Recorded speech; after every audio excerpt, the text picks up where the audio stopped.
શું તમે દ્વારકા પ્રવાસ કરવાનો હશો પણ ઓછા ખર્ચે એકદમ દ્વારકાનો પ્રવાસ કરાવી શકો છો તો તમે આ દ્વારકાધીશનું મંદિર તો આપણે વિડીયોની શરૂઆત કરીશું।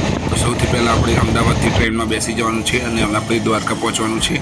તો દ્વારકા પહોંચવા માટે તમારે ટોટલ કેટલો ખર્ચો આવશે તો ટ્રેનની ટિકિટનું જનરલ ડબ્બામાં તમારે 60 રૂપિયા એટલે જવા આવવાના તમારા થશે 320 રૂપિયા। તમે જઈ અને દ્વારકા આવી શકો છો।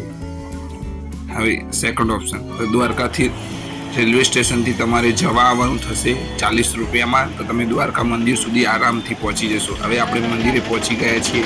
તમને આ મંદિર પાર્કિંગમાં તમને આ સગડાઓ ઉતારી દેશે આસાનીથી। હવે આપણે ચાલીને મંદિરના દર્શન કરીશું। આપણે મંદિરના દર્શન કર્યા પછી આપણે એક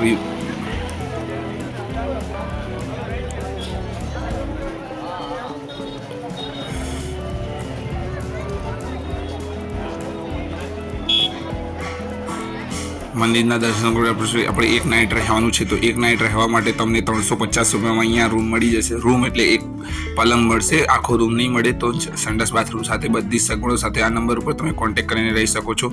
હવે જમવાની તો જમવામાં તમને 2 થી 3 ટાઈમ તમારે દ્વારકામાં જમવાનું રહેશે।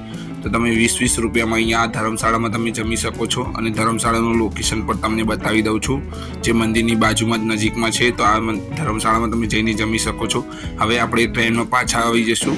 તો આપણે હવે બેટ દ્વારકા જવાનું છે। બેટ દ્વારકા જઈને આપણે દર્શન કરીને આવા વિડીયો જોવા માટે મારી ચેનલને સબસ્ક્રાઈબ કરો અને શેર કરો। Thank you friend.